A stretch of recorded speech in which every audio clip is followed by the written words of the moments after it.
Welcome everybody back to boostinmotion, guys, and today I have to have a conversation with you guys.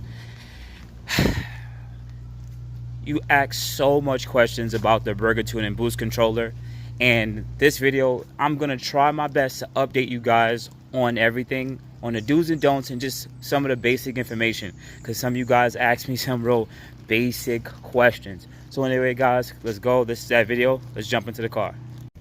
All right, guys, we gotta talk. We really have to talk. Now, a couple of years ago, I made my boostinmotion on IG so I can answer a lot of you guys' questions. This is something that I offered for free because I want to help the community, right? And a lot of you guys are coming into the platform, and some of the newer videos you guys see is usually with the Burger Tuning JB4. All right? So, let's just get some of the stuff out the way. The Burger Tuning JB4 is just a device that you plug into your Q50 Q60, and what would happen from there next is it allows you to turn up the amount of boost on your car. Usually when you turn the boost up, you gain a certain amount of power. That's it, okay? All right, consistently, what is the average amount of horsepower you usually gain? It could be up to the max of about 100 horsepower depending on fuel, elevation, and also your bolt-on, such as your intakes, your CATBACK exhaust, etc. It's a little hot in here. All right, now, I get asked so much, Boost, can you use the Burger Tuning JB4 on the stock Q50 Q60 VR30? Yes, that's what it was advertised for. Can you also use the Burger Tuning JB4 on a bolt-on Q50 Q60 VR30? This is with downpipes, CATBACK exhaust, intakes. Yes, you can. You can use that also. Is the Burger Tuning JB4 warranty friendly? I don't feel like going through the weeds, guides. This device been out for 4 to 5 years already with the platform. The people who've gotten their warranty voided was people who left the JB4 device plugged in and went to a infiniti dealership that's not really too kosher with you guys making modifications to your Q50 Q60. So what I'm going to sit there and say is this: you guys be very careful where you go to get your car serviced, and it only takes under 120 seconds, 2 minutes to disconnect the JB4 from your Q50 Q60 if there ever is a crazy issue. All right, cool. Will the JB4 make my car beat Hellcats or 392s or specific vehicles? On average, you're going to make, on the 3.0T, this is the 300 horsepower version, you're going to make high 300s wheel horsepower, which means you're going to hit that 370, 380, 390 wheel horsepower on a 3.0T. If you have a Red Sport, you're going to go a little bit higher, right around that 420, 430 wheel horsepower. It's on average a little bit higher. Once again, this all depends on fuel and bolt-ons. Do bolt-ons such as intakes, downpipes, and exhaust increase the amount of wheel horsepower? What it really does is just allow your car to hold peak wheel horsepower higher in the RPM. It may give you slightly higher peaks, but it's not going to be able to compare to a full-fledged real tune. Boost. Should I get rid of my JB4 Boost controller to get a full-fledged tune?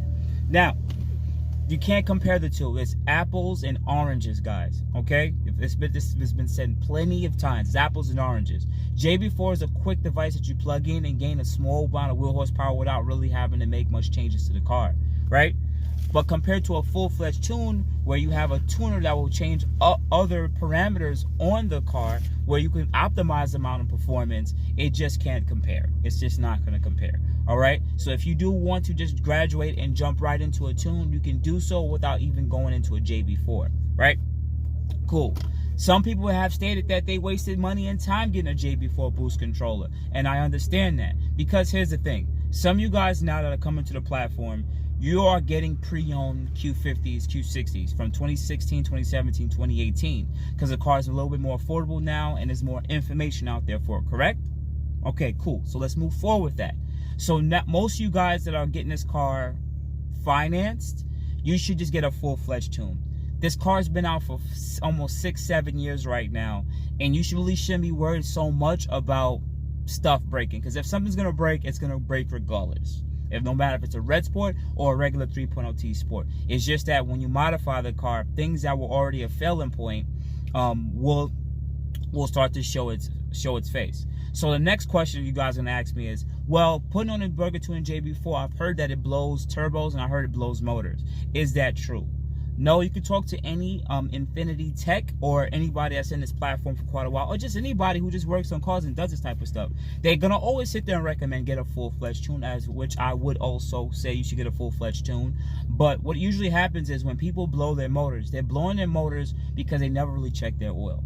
These cars require 0W20, 5W30. I still think that's a oil issue. From what I read, it is an oil issue because this car isn't a race car. This isn't a race motor. So if you're pushing the car above its original parameters, yes, you're gonna need a better viscosity oil that can be able to take the amount of heat that comes from, you know, turning the boost up. Also on top of that, all engines, no matter what, burn a specific amount of oil or sip on a certain amount of oil from the PCV system, okay? So knowing that, don't go for those 10, 20,000 mile interval changes on oil. That's insane. Well, 20,000 is insane. Keep it the regular 3 to 5,000 mile oil changes, and if you're gonna want to modify these cars, you should go up to a 30 weight, and some people even go up to a 40 weight. AMS uses a 40 weight on their car and a few other race vehicles.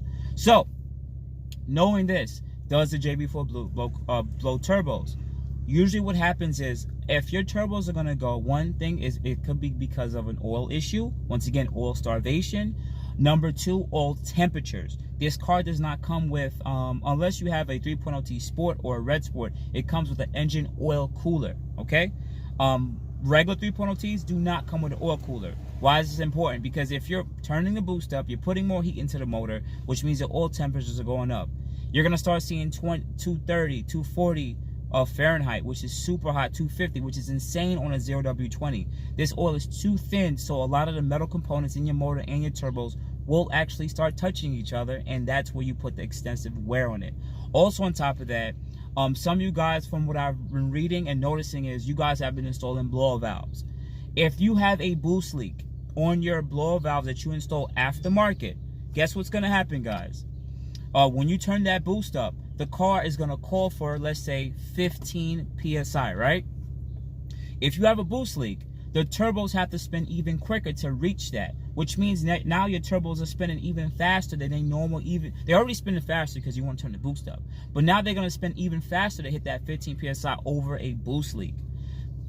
Extensively, if you keep doing this, the turbos will go, because they're only supposed to operate between a specific amount of RPM, all right? So be very careful with aftermarket blower valve systems that you guys install, and make sure that's airtight. So that's another reason why the blower valves have been blowing on these specific cars, and it also happens on people's cars who are tuned. So understand this: if you're tuned, there's people who've been tuned and they lost their turbos and they lost their motor. So it's not a JB4 boost controller problem. All right. Now moving forward from that, I get a lot of these questions that ask, boost. I have a stock 3.0T. What map should I use? I have links up above. You can check on my YouTube channel. I think I made 2 or 3 videos on it. But quickly in this video, it all depends on the fuel, 91, 93, 94, very similar. But 3.0Ts, you're going to range between that 5 to 7 PSI above stock. And if you are a Red Sport, you're going to range between that 3 to about 5 PSI above stock. That all depends on the map. You can go on the JB4 site to see how much boost that adds on top. But the thing is, Red Sports call for more boost, so you can't go to like +7 on that, because your boost pressure is going to be too high and you're going to run into any choking issues. So that's why you're not going to get a Red Sport and say, let me put +7 on top of that, because usually the boost targets for Red Sports can be between 13 and 15 PSI. That's going to push you above 20 PSI. That's unnecessary. The optimized zone for this car is right around that 16 to 18 PSI territory. All right, even though other guys with bigger turbos go full F and send, if you're on stock turbos, don't, and especially stock cats and everything, don't do that. The next question I get asked is, oh, well, I have bolt-ons, I have a heat exchanger, that means I can go up and boost. Well, the heat exchanger allows you to be able to not heat soak as fast, which makes sense, right? But that doesn't mean you turn up the boost. Don't do that. Why would you really do that? It doesn't make sense, because yeah, you keep consistent performance, but doesn't mean you just push it higher now. No, do not do that. Well, I also got downpipes, and I got full Catless downpipes, so I have full Catless downpipes, and I have those bolts on modification, so I should be fine. So I'm gonna turn the boost up. Once again, when you go with these bolt-ons, yes, it helps peak power, but you should still keep it within that specific amount of boost pressure. Because if you're turning even higher, just because you added these bolt-ons now, yes, it may free up some of that back pressure on the turbo, right? But outside of that, doesn't mean you should not go full F and send. No. So if it's a red sport, doesn't mean you push plus 7 PSI because you have some bolt-ons now too. No. There is a parameter that you want to keep these cars on. So if you're aiming for a specific amount of PSI to run on your car, think about it like this. 3.0 Ts are going to usually give you about 10 PSI. So I recommend between 6 to maybe at the most 8 plus 8 above stock, right? That's what I would recommend, but I would recommend 6 to 7 and leave it there. That's if your car is bone stock or it has full bolt-on modifications. If you are a red sport, I would recommend map 1 and map 2. Usually I think that's plus 3 to plus 4. Reason being is that push you right around that 17, 18 PSI territory, which is good, once again, on stock cats and or if you could be aftermarket catless. Now, speaking about catless downpipes, this is when you remove the catalytic converters on your car. This is what I'm going to sit there and tell you guys right now. Listen to me, right? The JB4 is not going to be able to clear any check engine light codes. So when you go full catless system, usually what happens now is you're going to get a check engine light because you removed the catalytic converters. All that bad stuff goes into the universe, well, into the atmosphere and kills us. We don't want all of that, but some of you guys want to go full F and send. I understand that. So if you guys want to go full catless, I still recommend getting a full-fledged tune. If you want to be catted, I recommend if you do want to get downpipes, go either do lower downpipes or a full catted downpipe. Still keep it catted, but get a full catted downpipe, which is usually quite expensive, but you still get a pretty hefty gain in wheel horsepower and wheel horsepower peaks when you go with a full catted system. That's what I currently have on my Q60 right now. The difference between catless and full catted is very minimal. So would you rather deal with those issues that come with going full catless? Especially if you're doing it on a JB4, don't do it. The turbos are spinning too fast, and the wastegate can only control the amount of boost pressure. So what would happen when you go full catless on a JB4 is the turbos are actually spinning themselves too quick. You will actually get boost spikes because of that. So you gotta be very careful with that. Not saying the car's gonna break tomorrow, but just be very careful with that. Once again, the blow-off valve system helps in it, but it doesn't stop those boost spikes. Now, another question I get asked is, well, I've noticed that you guys can run E30 or run E85 on JB4. How do I do that? All right, guys. The E30 mix is more of a trick or a way to get a better octane fuel. What would happen is you'll take your 91, 93, or 94 fuel that you get from pump, and if you are close to any E85 station, you'll add in a specific amount of, you'll add in a specific amount of E85 fuel to that gasoline so that you can increase the amount of ethanol content. So when you hear E30, that means 30% ethanol is in your gas tank altogether. Not that you go to an E85 station and you pump that. All right, so I want you guys to know that. So the specific amount of gallons that mix with your regular fuel, which will achieve you E30. All right, cool. Can you run that on a stock system? Yes, you can, but I'm only saying this because I'm not a tuner on it. It is best to get a full-fledged tune and or get a low-pressure fuel pump upgrade, because running E30 does stress out the low-pressure fuel pump a little bit. It does stress it out a little bit. But if I have seen it in this platform that you can do E30 on stock fuel pump, because you're going to be running a stock fuel system and you'll be on stock modifications and those aftermarket modifications. You can do so. And it gives you a bit more power because E85 burns a little cooler. And it just gives you slightly better performance. All right, now moving off this, right? Do I recommend you guys run E30 all the time? No, I do not. If you're gonna do E30, keep that as something that you're gonna want to do, let's say as spirited driving. If you want to race with your boys, have a little bit of fun and stuff like that, leave it at that. Or you're going to the track. But if you're regular daily driving, don't do that. And if you are, every other tank, make the tank go full empty, then run your regular 91, 93, 94 fuel, and then when that tank is finished and it cleaned out anything that's E85, then you refill it the same way. All right, cool. Now, man, I really hope that you guys are getting some good information here. Guys, please hit the like button, hit the subscribe button with the bell notification.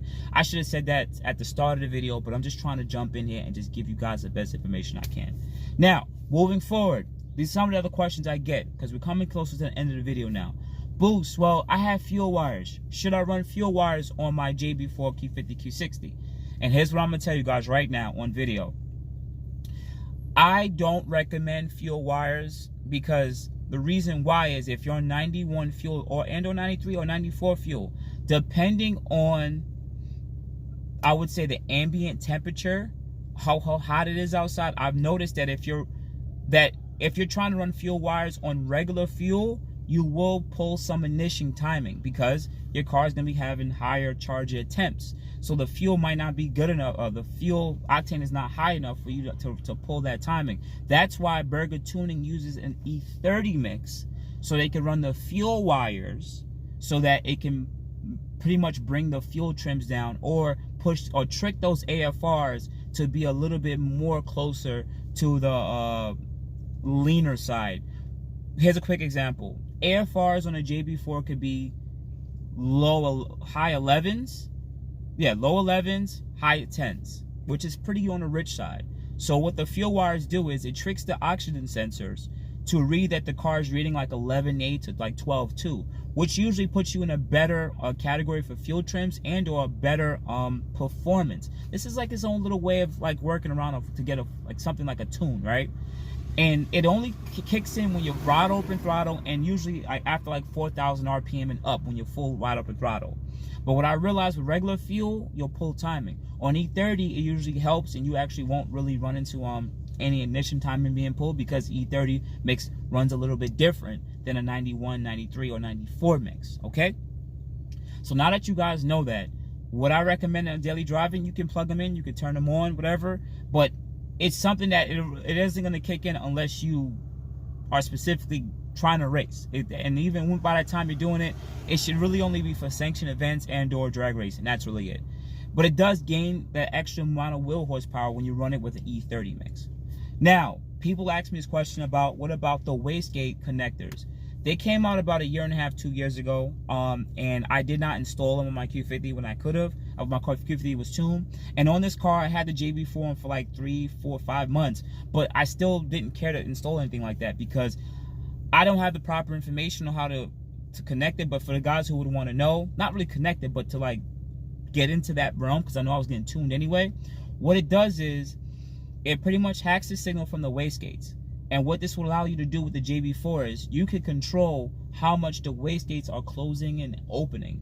When the wastegates are closing, that means the turbos could spool up even faster, right? And when the wastegate is opening, that means it'll take a little while to spool up a little slower. This is where tuning comes in, real tuning come in. And to be honest with you, I'd rather not get into that. I don't have the expertise for it. And when you start messing with that type of stuff, the car will just run its own different course. I'm not saying it's something scary to do. It's probably quite simple. But what it can allow you to do is control how much boost you're running, let's say at higher RPM. Because usually with these cars, the boost pressure starts tapering off after a certain amount of RPM. So with the wastegate, you can actually trick the car to actually command more boost and or keep some of that boost pressure up. Same thing for low RPM. You can control the amount of boost pressure when you're doing when you're brake boosting from a stop to go, and you can actually build up a little bit more boost, which gives you quicker 0 to 60 mile an hour. But at the end of the day, do I have the information for that? No. Do I recommend something that I have no information about? I'm not going to sit there and tell you guys to do it. I'm sorry. That's why I would say just stay away from that type of stuff, because that's when you start getting into things where you really shouldn't.